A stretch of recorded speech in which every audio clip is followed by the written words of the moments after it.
everyone, and welcome back to the Ancient Mathoms project. I'm your host, Onenson, And I'm Grant Thompson, just along for the ride. and today we are here to bring you brand new cards from the Hobbit box set. Which Hobbit box set are we taking on today, Grant? Well, we're actually taking on both of them. We are it's a taking sign. on the. It's a sign of the game's progress that as we're moving through, we're finding less cards, and I say that right as we're about to start into the against the shadow cycle, which may actually have the most cards we're touching of any of them. But Bar the core set. bar the core set. Yes, that's fair. Um, I bring this up because we've just finished looking ahead at the next couple of cycles, Ringmaker and Angmar Awakens, and we've been impressed by how few cards there are that we even think might need a look. So there was a dramatic shift in design philosophy right around there, and it's probably no coincidence that it comes right around the time that Caleb Grace starts his work on the game. yeah, I'd agree with that. I think it also shows between. You can tell between um, even the Dwarrowed Elf and into the Hobbit. You can tell the design has slightly changed. Um, Obviously, we had a dozen or so cards in the Dwarrowed Elf cycle in Khazad-dûm that needed to be altered to curve the power scaling. And then here we seem to be deviating a little bit, and the cards that need changing don't actually need that much to change. It's just a minor tweak here or there. Yeah, most of these are very, very small changes. There's a few big ones, Oh but yeah, definitely. most of them are pretty small changes. That probably won't hold for the Against the Shadow cycle, but I believe it will for all the cycles that come after. So, Eh,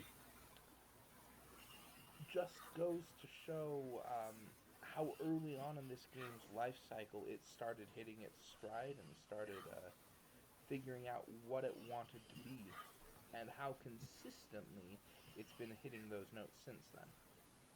Definitely. So where we're starting at today, then, my friend. Let's start off with a dwarf hero. A dwarf hero that sees very little play, probably because he's outshadowed by his slightly higher threat cousin. Today we're going to talk about Owen, an 8 threat spirit dwarf hero with 2 willpower, 1 attack, 1 defense, and 4 hit points. While you control at least 5 dwarf characters, Owen gains plus 1 attack and gains the tactics resource icon. And Owen is. I love the philosophy behind this design. The problem is, if you want a spirit dwarf, you grab Nori. That's fair, especially if you're running dwarves, because every time you play a dwarf with Nori, you reduce your threat by one. So, Exactly. Now, if Owen had some other trigger than controlling 5 dwarves, he'd be a useful resource smoothing hero to throw in somewhere. But because you have to have 5 dwarves, you put Owen in decks that are running a bunch of dwarves. And if they're running a bunch of dwarves, you then look at it and say, no, actually, I'd rather swap for Nori. pretty much. So, what's the Ancient Mathoms done to help Owen out? The Ancient Mathoms has given Owen an action. Discard 1 card from the top of your deck to give Owen plus 1 willpower until the end of the phase. Limit twice per round. Okay, so this basically makes them comparable to Eowyn in questing, but you have to basically mine the deck. So, It comes at a cost. 1 card for 1 willpower. I mean, that's similar to Spirit Eowyn's ability. You can discard 1 card from your hand for 1 willpower. yeah, but And it also obvious. lends Go ahead. what I was saying is it lends it. It's like the middle ground between both types of dwarf deck, the five dwarves and the mining deck, because obviously you're discarding from the top card of your deck to gain the one willpower, while still having the five dwarf requirement for his tactics icon and his plus attack bonus. That's absolutely right. It also tries to. to fill a niche that we felt like needed filling. Um, Many dwarf decks struggle with early willpower if they don't have Dane on the table, and that's something that we've consistently throughout our adjustments to these cards tried to keep in mind. We nerfed Dane a little bit, and so we've been boosting dwarves, especially dwarf willpower, to compensate for Yeah, that, to make non-Dane dwarf decks viable. yeah.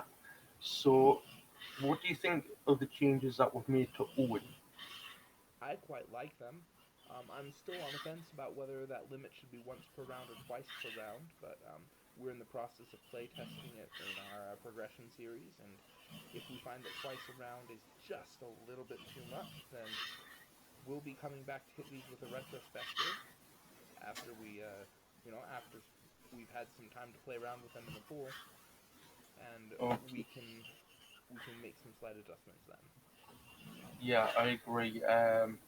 So moving on, we have another dwarf hero, the biggest dwarf on the table. The eighth threat, zero willpower, one attack, two defense, five hit points. Bomber from the Law Sphere. When counting the number of dwarf characters you control, Bomber counts as two. And that is just such a wonderfully thematic ability.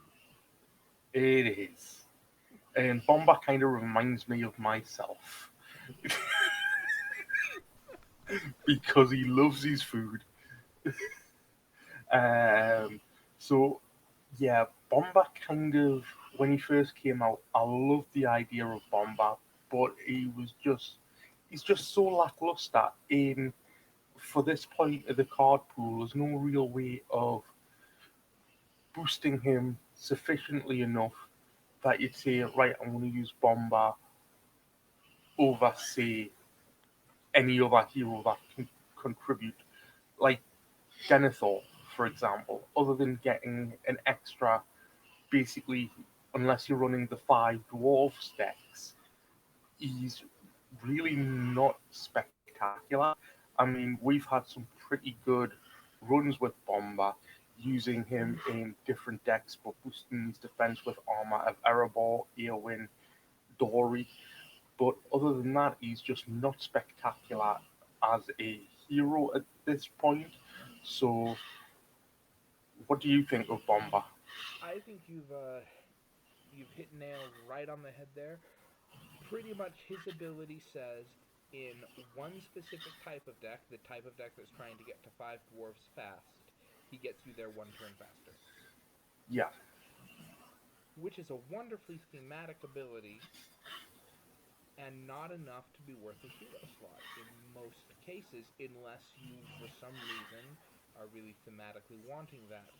I mean, in that lineup, the Bombur, Thorin, Ori lineup is a decent lineup, precisely because there's no other Lord Dwarf that you would rather have other than Bombur there. maybe better. Maybe Biffer.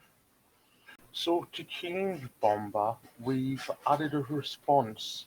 After Bomber takes any amount of damage, draw a card, limit once per phase. Now this enables Bomber to be a relatively a defender because you want him to take a little bit of damage so you can draw a card, because he's in the right sphere for healing, so it's not such a big step to say a Warden of Healing or a Daughter of the Nimrodel to heal off a couple of points of damage when you've defended attack, because he needs a total of seven to kill him straight off, seven or more. So there's a few enemies that can do it straight away, but generally speaking, you're going to survive at least one or two hits with Bomber defending. Your thoughts? I very much like this approach. It draws inspiration from a long neglected um, dwarf archetype from the core set, Gimli and Glowin, who gain benefits from getting damaged, and we'll see a little hint of that again later on um, in the Haradrim cycle with the Dwarven Shield. But this idea that there are dwarves out there that benefit from taking damage. We fleshed this out a little bit as well with the Veteran Commander Tyrion, take a damage to ready him. But pulling it into this hero and Bombur, I really feel like it's a wonderful counterpoint to that. Like Owen's a bridge between five dwarves and a mining deck, Bombur's a bridge between five dwarves and this dwarves taking damage archetype. Yeah. Also, it's card draw. And everybody loves card draw. Especially us in the Ancient Mathoms project. I did Yeah. also want to bring up that one of the things that was discussed about Bombur was that um, one of the reasons he's not more popular is because his, for lack of a better word, defensive bones aren't that great. 2 defense and 5 hit points requires a lot of buffing before you can start defending attacks without damage. And we looked at that and we agreed with that, and we thought it would be a shame if we changed him to be a better at not taking damage. We really like we really actually leaned into that. He's not a great defender, but he'll give you benefits when he's damaged. Yeah. Just don't leave out the chicken. Right. You'll want to toss a bunch of healing in your deck, but he'll take the damage, you'll heal it off, he'll take more, you'll heal it off. In many ways, it's going to be much like Gloin. Now I want to make a Bombur Gloin deck where every attack goes undefended. Well, couple Bomber and glowing with a couple of self-preservation, and you're laughing. There we are. Ancient Mathoms self-preservation, I might Fair. add. So next up, who do I have? We have Bard the Bowman, 11 threat, 2 willpower, 3 attack, 2 defense, 4 hit points. Esgaroth and warrior traits, and ranged. When Bard the Bowman makes a ranged attack, the enemy attacks just -2 defense until the end of the phase. Tell me about Bard the Bowman, Grant. What do you think? I like Bard the Bowman. He's amazing. I've not long put him in a Three Hunters deck, and yes, I'm talking about the original Bard the Bowman, not the not the Ancient Mathoms one, unfortunately. Um, but he's -2 defense basically equates him to having a Rivendell blade that only targets enemies that another player is engaged with. So, I mean, if you've got an enemy with, say, 2 defense and 3 hit points, you can snipe that enemy pretty much just like it's nothing. He's very thematic, I think, for what he does. I mean, he was the lone archer against Smaug in Lake Town. So I think if he, there is very few ways to make him still thematic and is good. Now I know when some people have talked, they've said, well, he's a bit lackluster for what he does. You, you've still got to remember, you've got 2 willpower in tactics, which is not something to sniff at. He's got 3 attack. The only thing I'd wish to done was expand the Esgaroth trait a bit more. But other than that, he's a solid hero. I happen to completely agree. And I actually think that it's rather surprising that he shows up in the Ancient Mathom lineup, but I hope it'll be completely clear when we go over there. So let's just move on. For the Ancient Mathoms, literally all we've done is taken the trigger for his ability and put it in more modern language for the card pool. The early cycles of the game had a lot of distinction between ranged attacks and not ranged attacks, whereas later cycles instead just said attacking enemies not engaged with you. As attacks into the staging area became more common, abilities as the cycle Broadened. started getting standardized, and so all we've done is cleaned up the language. When Bard the Bowman attacks an enemy not engaged with you, that enemy gets -2 defense until the end of the phase. Okay. So, Next up, I mean, I don't have anything more to say about this other than this does open up interesting opportunities, whereas the original version of Bard is brilliant And there's just some minor annoyances, things like his ability doesn't trigger with hands upon the bow, Yeah. and that's weird because it really ought to, and now it does. So Yeah. that's all we've done here. Okay. So next up we have a dwarf ally for 3 cost, 1 willpower, 1 attack, 2 defense, 3 hit points in the spirit sphere. It, Dwellin has the Sentinel keyword, and while he controls at least 5 dwarf characters, lower the cost to play Dwellin by 2. So Dwellin is a pretty nice ally. You get a PM for 1 if you're running the 5 dwarf archetype. He's got Sentinel, and he can defend a hit or two. Maybe not many, but he can defend a hit. 2 defense, 3 hit points, sentinel. That's not bad, especially for 1 cost. Exactly. He's a chump blocker who can survive. Quite possibly. Um, but he's there's not much to say about him other than that for the regular card. He's, as you said, he's a chump. So what the Ancient Mathoms did was only give him the warrior trait, so he'd be eligible for a halberd of mail, um, and some of the other attachments that maybe attach only to warriors. The two that come to my mind immediately are, as you said, the Hauberk of Mail and Raiment of War. Yeah, which makes him a little bit beefier with the halberd putting him up to 3 defense and 4 hit points, and the raiment putting him up to 4 defense and 7 hit points, 6 hit points, if you put them both on together. That's a beefy defender. Of course, you paid a lot to get him in at that point, but Well, 3 plus 4 resources if you've got 5 dwarfs. that's fair. So, I mean, I really don't have much to say. We gave him the warrior trait because he's a defender who's really hard to buff, and there And we are did, because especially this early in the game, there's really hard to buff allies as yeah, defenders.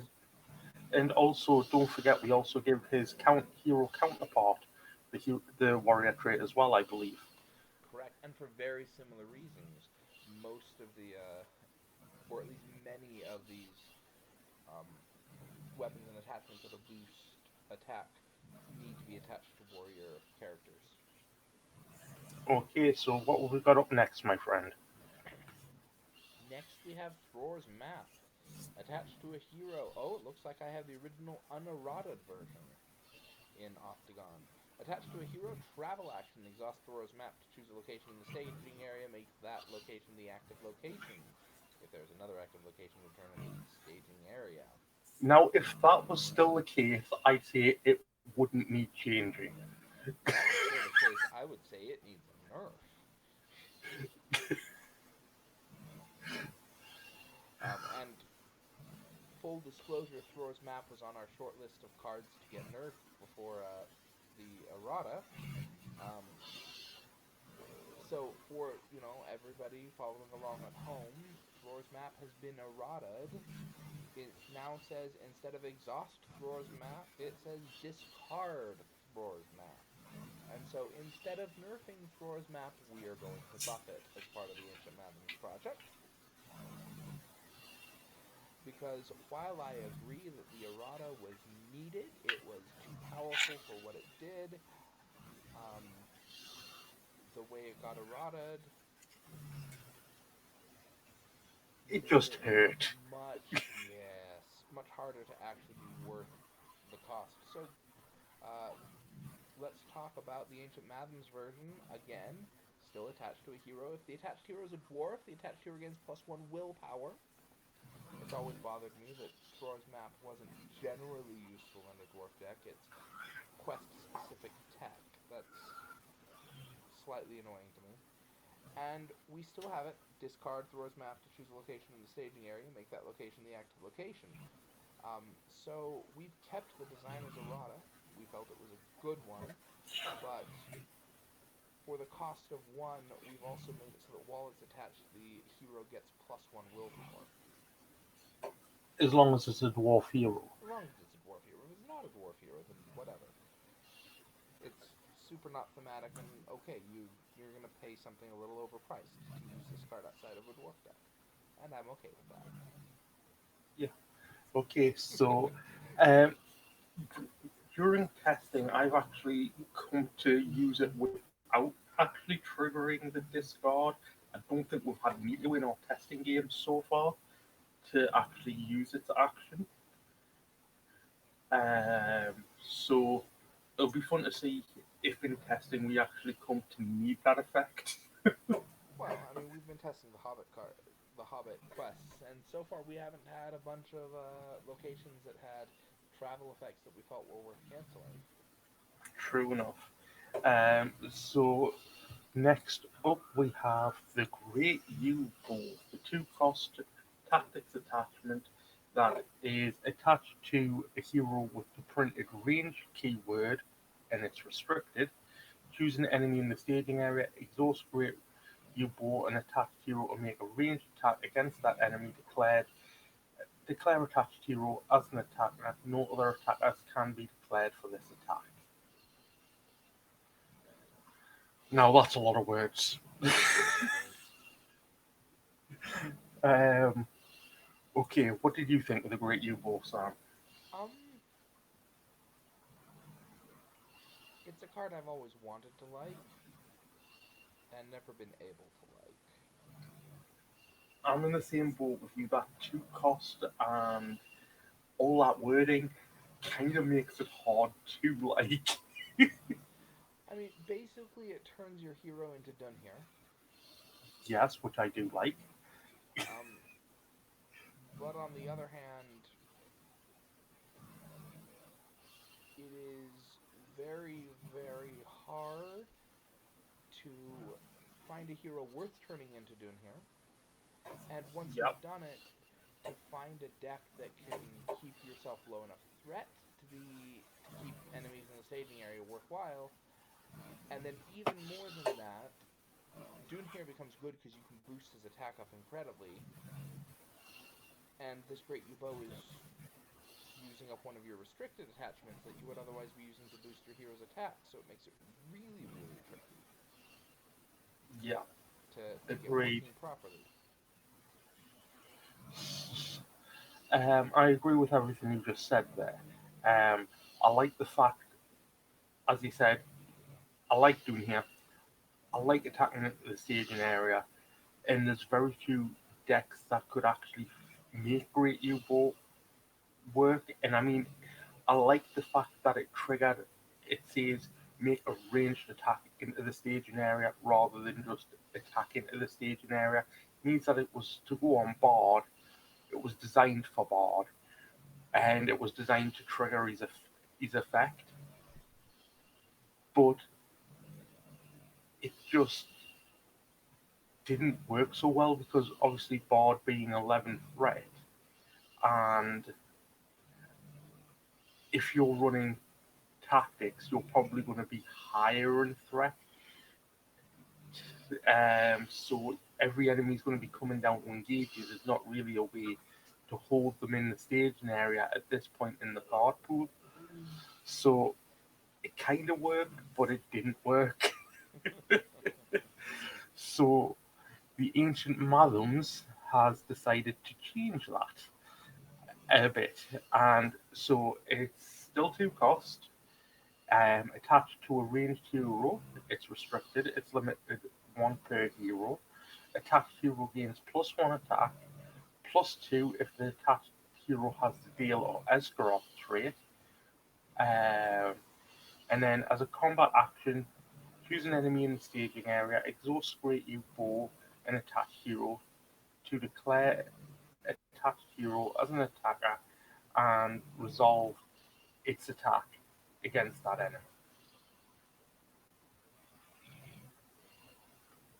So, one of the things I like is it removed the restriction of the printed ranged keyword because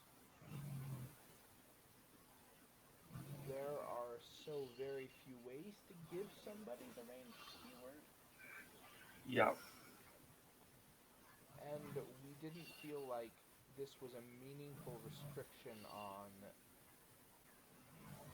the attachment's power. There's um honestly, we felt if you're going to go through all the trouble to find another attachment to give your hero ranged, you ought to be able to give him Great Yew Bow too. yeah, That's pretty much where we came down on it. pretty much.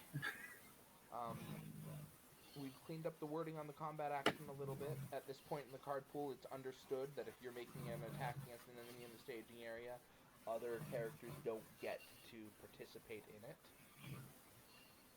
Yeah, Um, even and if those characters can attack it with the staging area. right, and perhaps more importantly, we've given it an attack boost. Yeah, because otherwise, paying one for paying two for just the ability to attack into the staging area on a restricted keyword is kind of meh. But with the attack boost, I can sort of justify it. Right? It's still, honestly, even in its Ancient Mathoms state, it's probably a marginal card. Oh, definitely, it'll be like you But run it's bot. You'll be running, say, board with two spirit heroes to keep your threat low, and then um, you'd probably only be using the combat action if the other deck is low in threat as well. right. Actually, I could see it just now. Bard and Galadriel and Tactics Aelin. Yeah. Let's see. Starts you at That's 26 threat. That's pretty low. Galadriel drops you immediately to 25. yeah. I'm just saying you could actually swap maybe tactics Eowyn for Glorfindel, Ooh, yes, that would work too. so you'd be at 25 threat,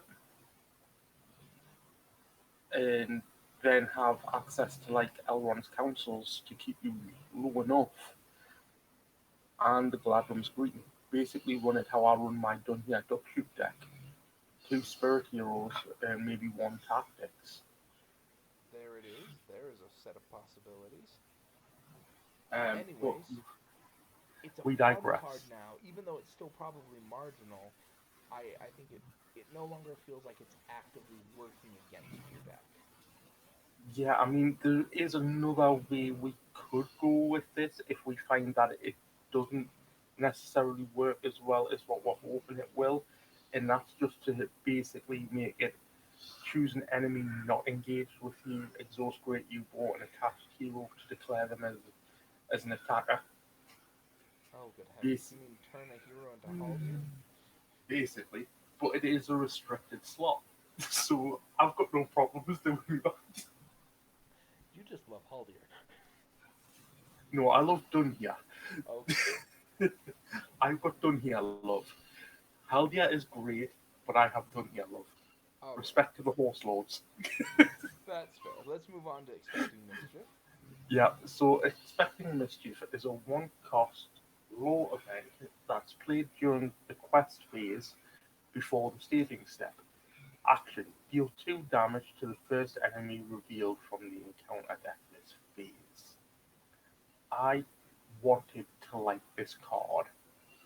I badly wanted to like this card, but it was very seldom popped. The worst feeling in the world is to waste the resource and the card and reveal no enemies. Or Yes, even worse, reveal an enemy that's immune to player card effects, or reveal an enemy that'll take 2 damage and they have 8 hit points, and then the second card of staging is an enemy that this would have killed. exactly. So, like I said, I desperately wanted to like this card when it came out, but it just didn't work.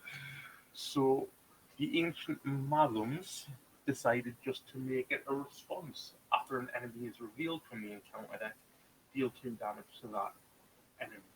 So you can hold on to your resource, you can hold on to your card until there's something that you could potentially kill, Yep. like a goblin spearman, just for an example. Goblin Spearman or a Swordsman would be perfect environment for Yep. this card. So I really don't have anything else to say. Changing it to a response keeps the basic idea of the card in play, just makes it more reliable, and that's all I gotta say about it. and also a lot less wordy. And that. Our last card is Ravens of the Mountain. One cost for an action. Exhaust a hero you control to shuffle the encounter deck and look at its top card. Place progress tokens on the current quest equal to that card's threat, then put that card back on top of the encounter deck. Talk to me about this card, Grant. Well, it was a form of scrying that allowed you to place progress. Unfortunately, it just was a bit. Mm, you get progress, but generally speaking, when you're not needing to make progress via scrying, and you could end up flipping a one cost enemy or a treachery, so the effect does nothing other than allow you to see the top card of the encounter deck.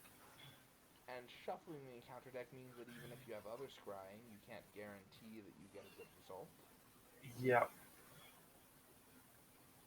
Um, so, for the Ancient Mathoms version, one of the options we explored was removing that shuffling the encounter deck to make it much more reliable. And that's a direction we've gone with a lot of cards. We just saw that with Expecting Mischief. But we didn't end up going that way with Ravens of the Mountain. Um, for the Ancient Mathoms version, it reads, exhaust a hero you control to shuffle the encounter deck and look at its top card. Place progress tokens on the current quest equal to the revealed card's threat.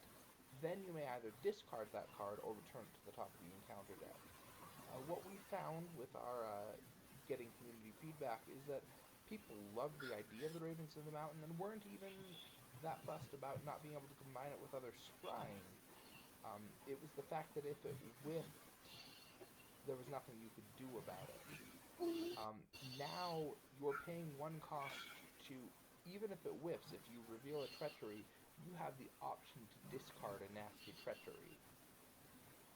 And yeah, I don't know about you, Grant, but I found that a lot of my game losses come from nasty treacheries that I didn't have an answer for. yep, or a nasty shot when revealed effect from an enemy that says make an immediate attack. So yeah, Or that too. yeah, I agree that having the chance to discard, um, say, a nasty effect or keep, say, a mundane location around is more beneficial than just looking at the top card of the encounter deck and then saying, well, that's game over. Right. um, Now it's all the progress tokens you gain are almost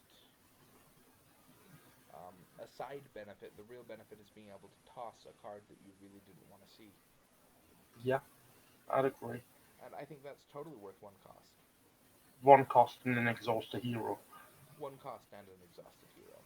Makes it a little harder to deal with, but it's a simple action, and Well, I that means kind of that you think can play it after combat when you know you don't need that hero anymore. I kind of think of it like Hero Denethor. You you exhaust him to look at the top card of the encounter deck, and then you choose whether or not to keep that card or you put it at the bottom of the encounter deck. So I don't think the exhaustion really matters in the scale of things. It keeps it on par with other cards that do a similar effect. Absolutely, absolutely.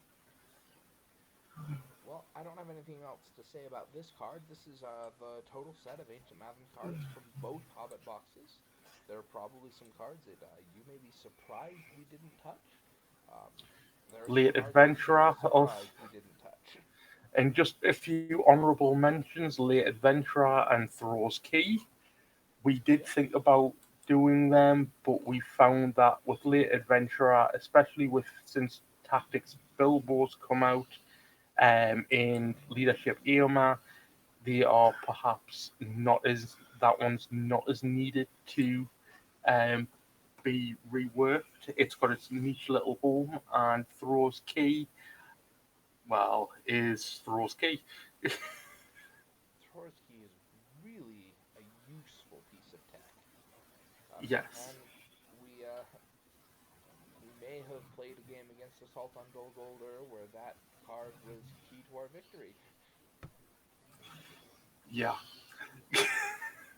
I'll be honest, that game changed my mind on both Late Adventurer and Trorsky. I bet it did. Um, so definitely go check out um, the gameplay for Attack on Dol Guldur and for the epic multiplayer Storm on Cobras Havens um, for seeing what shenanigans we get up to for dealing with locations and ship enemies.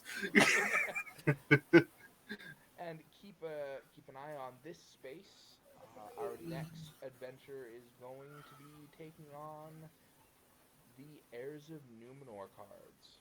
So watch this space for that episode, and until then, happy questing, everybody.